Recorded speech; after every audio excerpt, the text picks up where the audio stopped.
혹시 누군가 망했다는 소식을 들었을 때 입으로는 에이, 안 됐다 하면서도 마음 어딘가가 살짝 가벼워진 적 있으신가요?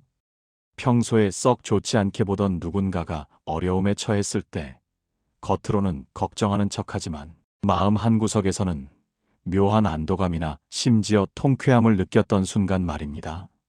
나보다 잘 나가던 친구나 동료가 실수하거나 좌절했을 때 은밀하게 피어오르는 미소를 애써 감춰본 적은 없으신가요?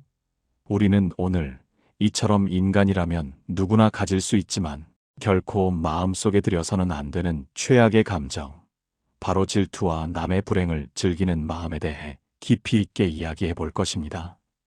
철학자 쇼펜하우어는 이 감정을 두고 인간의 가장 악마적인 본성이라고까지 표현했습니다.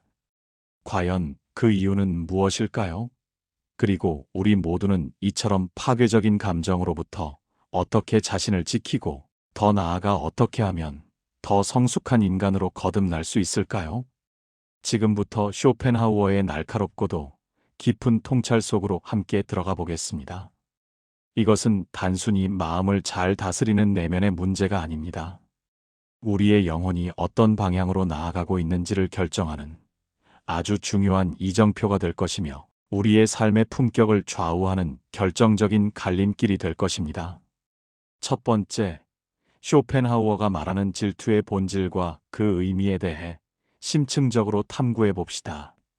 그는 질투를 인간 본성의 아주 자연스럽고 어쩌면 피할 수 없는 감정으로 보았습니다. 사람은 타인의 불행 앞에서는 꽤 너그러워지고 관대해질 수 있습니다. 하지만 역설적이게도 타인의 행복 앞에서는 쉽게 흔들리고 동요하곤 합니다. 특히 자신과 사회적 지위나 배경이 비슷하다고 생각했던 사람, 또는 아주 가까운 친구나 동료의 성공을 마주했을 때 이 질투심은 더욱 커지고 내면을 잠식할 수 있다고 쇼펜하우어는 날카롭게 지적합니다. 그는 남과 비교하는 순간 우리 각자의 삶이 가진 고유한 가치와 의미가 무너지고 스스로의 존재론적 의미를 잃게 된다고 강력히 경고했습니다. 질투는 마치 우리 내면을 야금야금 갉아먹는 독과 같아서 결국 우리 자신을 병들게 하고 불행하게 만든다고 말이죠.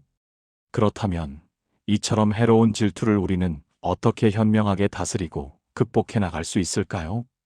쇼펜하우어는 우선 비교에서 벗어나라고 조언합니다. 타인의 삶이 아닌 나 자신의 삶에 집중하라는 것입니다.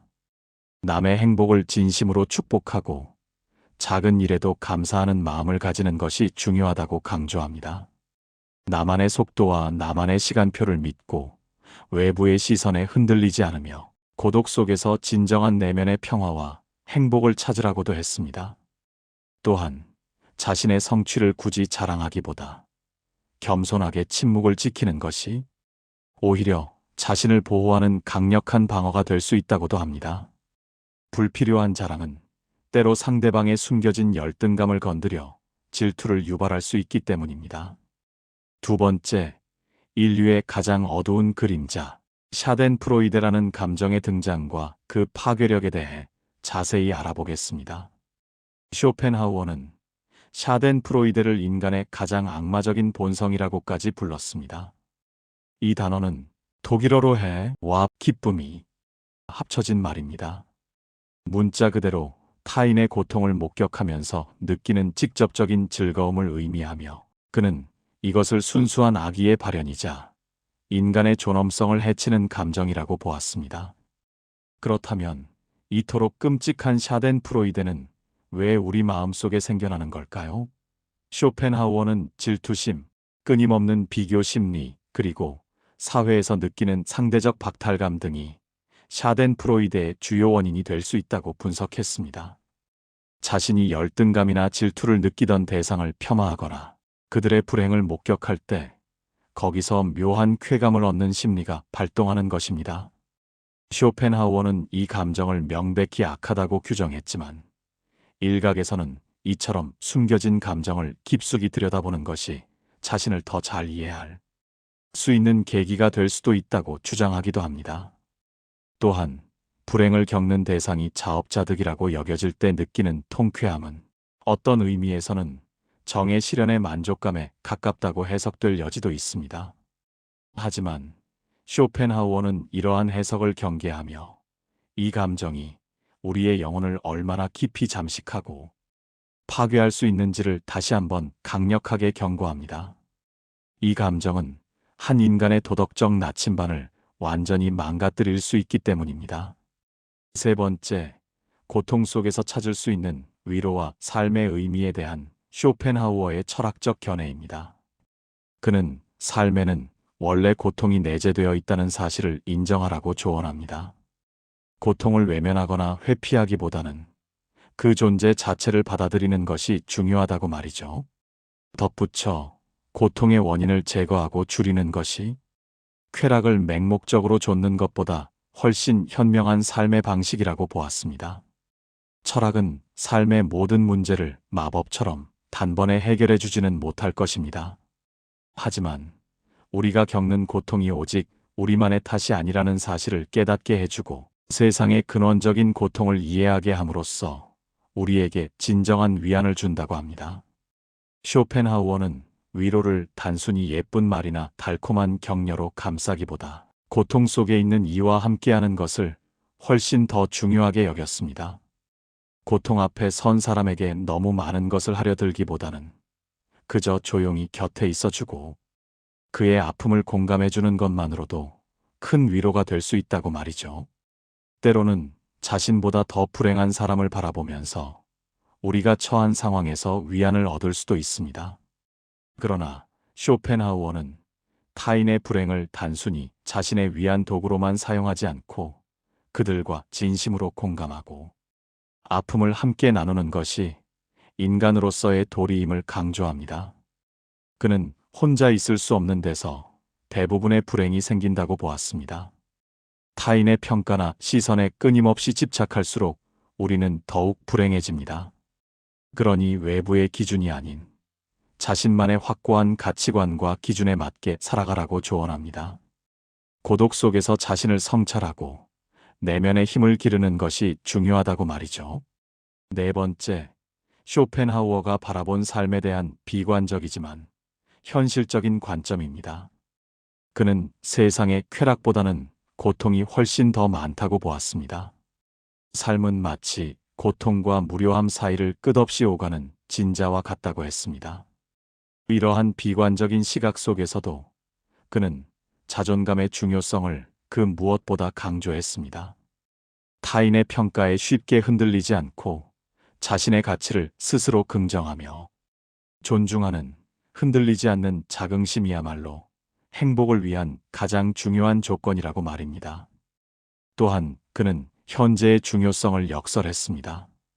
과거에 대한 후회와 불만, 그리고 미래에 대한 막연한 불안과 우려 때문에 현재의 소중한 순간들을 제대로 즐기지 못하는 것을 경계했습니다.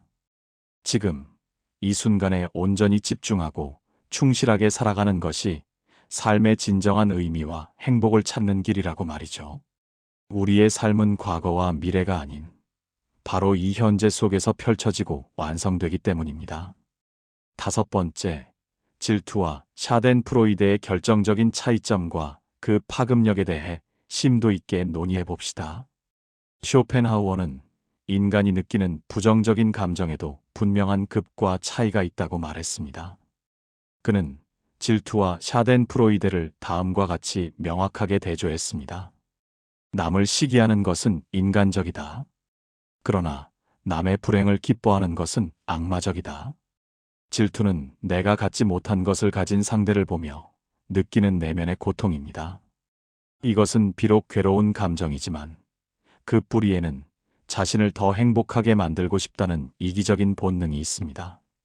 상대의 성공을 보고 내가 초라해지는 느낌, 나도 저 사람처럼 잘 됐으면 좋겠다는 비교의 마음은 괴롭지만 인간이라면 피하기 어려운 본능적인 반응이자 보편적인 감정입니다.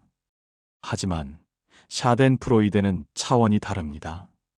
이 감정에는 나의 이득이 전혀 개입되어 있지 않습니다. 질투는 상대가 가진 것을 내가 뺏어오고 싶다는 욕망이라도 있지만 샤덴프로이데는 오직 상대가 고통받는 그 상태 자체에서 순수한 즐거움을 느낍니다. 이것이 바로 쇼펜하우어가 샤덴프로이데를 질투보다 훨씬 더 위험하고 파괴적인 감정으로 본 이유입니다. 이 감정은 어떤 이성적인 이유나 개인적인 이득으로도 설명될 수 없는 순수한 악의를 담고 있기 때문입니다. 여섯 번째, 왜 쇼펜하우어는 샤덴프로이데를 악마의 본성이라고까지 불렀을까요? 그 근본적인 이유를 파헤쳐 봅시다. 쇼펜하우어는 왜 이 감정을 그토록 혐오하고 경계했을까요? 그 이유는 샤덴프로이데가 인간의 가장 고귀하고 본질적인 능력인 공감을 완전히 마비시키기 때문입니다. 이기심은 나의 행복을 추구하기 위해 움직이지만 샤덴프로이데는 오직 남의 불행을 목적으로 합니다. 나에게 금전적인 이득이나 어떤 실질적인 보상이 전혀 없더라도 그저 남이 눈물 흘리는 모습이나 고통받는 모습을 보면서 내면의 만족감과 쾌감을 느끼는 상태. 이것은 생존 본능을 훨씬 뛰어넘는 순수한 파괴 욕구이자 악의적인 충동입니다. 샤덴프로이데의 마음 밑바닥에는 나는 저 지경은 아니니 다행이다라는 비겁하고 자기기만적인 안도감이 깊이 깔려 있습니다. 자신의 가치를 스스로 높이지 못하니 남을 바닥으로 끌어내려 상대적인 우월감을 느끼려는 비참하고 천박한 전략인 셈입니다. 쇼펜하우어는 이 감정을 지옥에서 올라온 불꽃에 비유했습니다. 인간을 인간답게 만드는 연민과 공감의 자리에 잔인함과 악의가 들어차는 순간 그 영혼은 이미 지옥을 살고 있는 것과 다름없다는 것입니다. 질투하는 사람은 결국 스스로 독을 마시지만 샤덴프로이데를 느끼는 사람은 독을 제조하여 타인에게 뿌리는 것과 같다고 그는 단호하게 말합니다. 이처럼 파괴적인 감정은 결국 자기 자신뿐만 아니라 주변까지 병들게 하는 치명적인 독이 됩니다. 일곱 번째, 왜 하필 가장 가까운 사람의 불행이 우리에게 달콤하게 느껴지는 걸까요? 쇼펜하우어는 인간의 사회적 관계를 아주 냉소적이지만 현실적으로 바라보았습니다. 그는 우리가 타인을 대할 때 무의식적으로 비교라는 날카로운 잣대를 들이댄다고 말했습니다. 우리는 멀리 떨어진 대기업 회장이나 역사 속 위대한 인물이 망했다는 소식에는 별다른 감흥이나 개인적인 감정을 느끼지 않습니다. 하지만 나와 비슷하게 사회생활을 시작했던 친구, 바로 옆집 이웃, 혹은 나를 앞서가던 동료가 예상치 못한 어려움에 처하거나 크게 넘어졌을 때는 이야기가 달라집니다.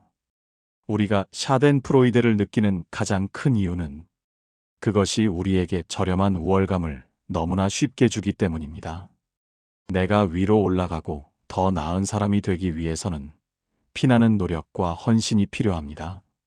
하지만 나보다 앞서가던 사람이 밑으로 떨어지는 것은 아무런 노력이나 수고가 필요 없습니다.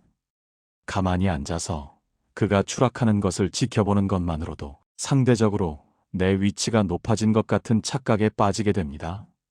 쇼펜하우어는 인간은 자신의 진정한 행복을 스스로 측정하지 못하고 남의 불행을 통해 자신의 행복을 측정하려 한다고 날카롭게 꼬집었습니다. 내가 지금 따뜻한 밥을 먹고 있어도 옆집 사람이 진수성찬을 먹는 것을 보면 나는 불행해집니다. 반대로 내가 맹물만 마시고 있어도 옆집 사람이 굶고 있다면 묘한 만족감과 안도감을 느끼는 것이 바로 인간의 비극적인 단면이자 샤덴프로이데가 작동하는 방식입니다. 여덟 번째, 샤덴프로이데는 우리의 영혼을 갉아먹는 치명적인 산성과 같습니다. 쇼펜하우어는 이 감정이 단순히 개인의 나쁜 성격 문제가 아니라 영혼의 사망과도 같다고 강력하게 경고했습니다. 남의 불행을 즐기는 마음이 우리 안에 깊이 자리를 잡게 되면 우리 안에서 세 가지 소중한 가치들이 서서히 그리고 돌이킬 수 없게 사라지게 됩니다. 첫째, 성장의 정지입니다. 남이 망하는 것으로 쉽게 만족감을 얻는 사람은 스스로를 발전시키거나 더 나은 미래를 위해 노력할 이유를 찾지 못합니다. 남의 불행이 나의 동력이 되는 순간 나의 인생은 타인의 추락에 기생하는 기생충과 같은 비참하고 퇴보적인 삶이 됩니다. 둘째, 공감 능력의 거세입니다. 타인의 고통을 보고도 웃을 수 있는 마음은 결국 나중에 내가 고통받을 때 나를 진심으로 위로해줄 그 누구의 손길도 거부하게 만듭니다. 인간을 인간답게 만드는 가장 중요한 요소인 연민과 공감의 연결고리가 끊어지면 우리는 고립된 섬이 되어 외로이 고사하고 맙니다. 셋째, 인격의 악마화입니다. 쇼펜하우어는 이 감정을 방치하면 결국 악으로 진화한다고 보았습니다. 처음에는 남의 불행을 즐기기만 하던 사람이 나중에는 적극적으로 남을 불행하게 만들려 하게 됩니다. 이것이 바로 평범한 인간이 인간성을 상실하고 괴물로 변해가는 무서운 과정입니다. 여러분, 혹시 마음 한구석에서 누군가의 실패를 은밀히 기다리는 마음이 고개를 든다면 즉시 그 마음의 거울을 깨뜨려야 합니다. 그것은 상대방을 해치기 전에 먼저 당신의 고결한 인격과 영혼을 녹여버릴 치명적인 독약이기 때문입니다. 아홉 번째, 이 파괴적인 독약을 해독하는 유일한 방법은 무엇일까요? 쇼펜하우어는 인간의 내면에서 악마의 미소를 지워낼 수 있는 유일한 힘으로 연민을 꼽았습니다.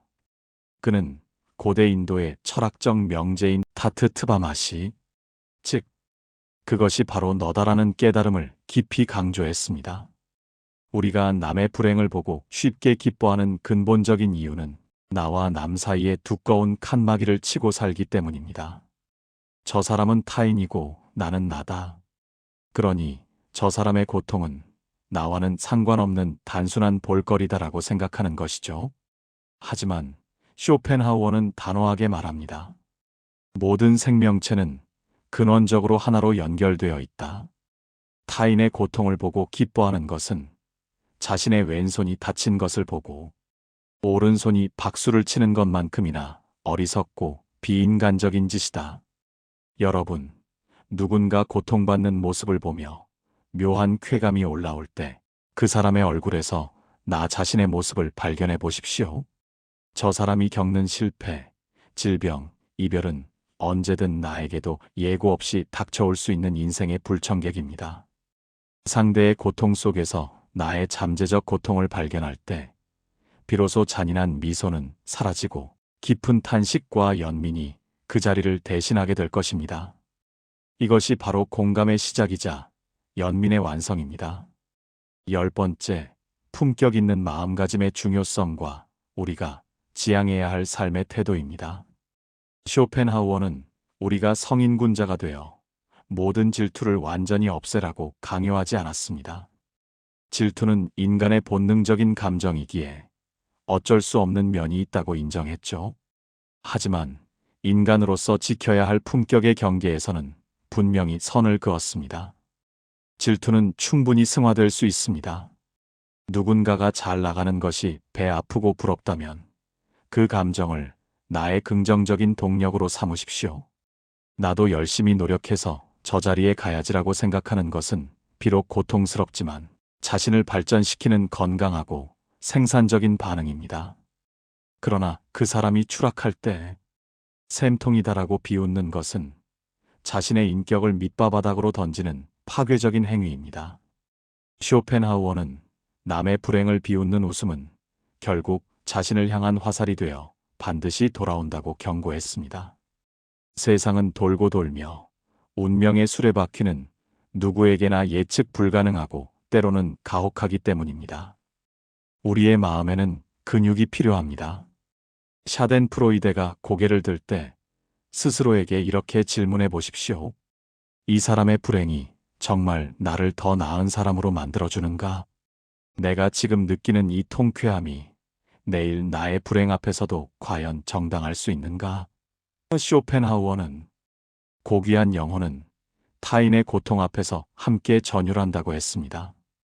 남의 눈물을 닦아주지는 못할 망정 그 눈물을 보며 입맛을 다시는 비겁한 자는 결코 되지 말아야 합니다. 그것이 바로 우리가 인간으로서 마지막까지 지켜내야 할 가장 중요한 품격입니다. 11번째, 남의 눈물은 결코 당신의 갈증을 해소하지 못할 것입니다. 오늘 우리는 쇼펜하우어의 서늘하지만 매우 현실적인 통찰을 통해 우리 마음속 가장 어두운 구석인 샤덴프로이데를 직면하고 그 실체를 알아보았습니다. 쇼펜하우어는 그의 철학적 여정의 마지막 순간까지 우리에게 간곡히 당부했습니다. 남의 불행을 보고 짓는 그 짧은 미소가 왜 결국 당신의 삶과 영혼을 파괴하고 망가뜨리는지 말입니다. 쇼펜하우어의 철학에서 의지는 세상 모든 것을 관통하며 하나로 연결되어 있습니다.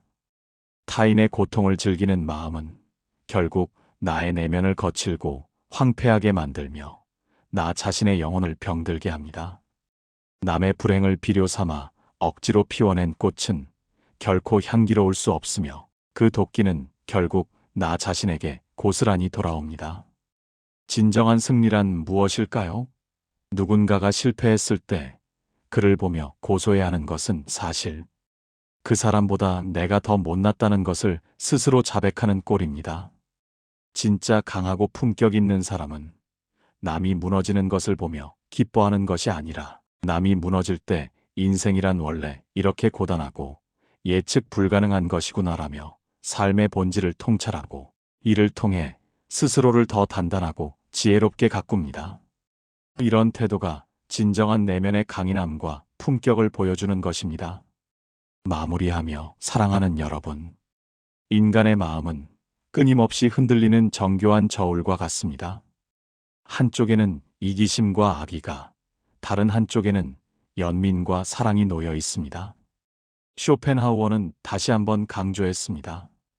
인간이 할 수 있는 가장 고귀한 일은 타인의 고통을 보고 아, 이것이 바로 나로구나 라고 느끼는 것이다. 세상이 점점 더 험하고 각박해질수록 남이 넘어지는 것을 보며 쉽고 저렴한 위안을 얻고 싶은 유혹은 더욱 강해집니다. 하지만 그럴 때일수록 우리는 그 유혹을 단호하게 거부하고 떨쳐내야 합니다. 질투가 날 때는 차라리 그 부러움을 솔직하게 인정하고 나를 더 나은 방향으로 채찍질하는 동력으로 삼으십시오. 그러나 누군가가 눈물을 흘리고 고통받을 때는 결코 입꼬리를 올리거나 비웃지 마십시오. 남의 불행에 웃지 않는 것, 그것이 바로 우리가 짐승이 아닌 고결한 인간으로 마지막까지 남을 수 있는 최후의 보루이자 우리를 지키는 방패입니다. 당신이 타인의 고통을 진심으로 안타까워하고 공감할 때 당신의 영혼은 쇼펜하우어가 그토록 갈구했던 성인의 평온함과 지혜로운 삶의 한 걸음 더 가까이 다가서게 될 것입니다.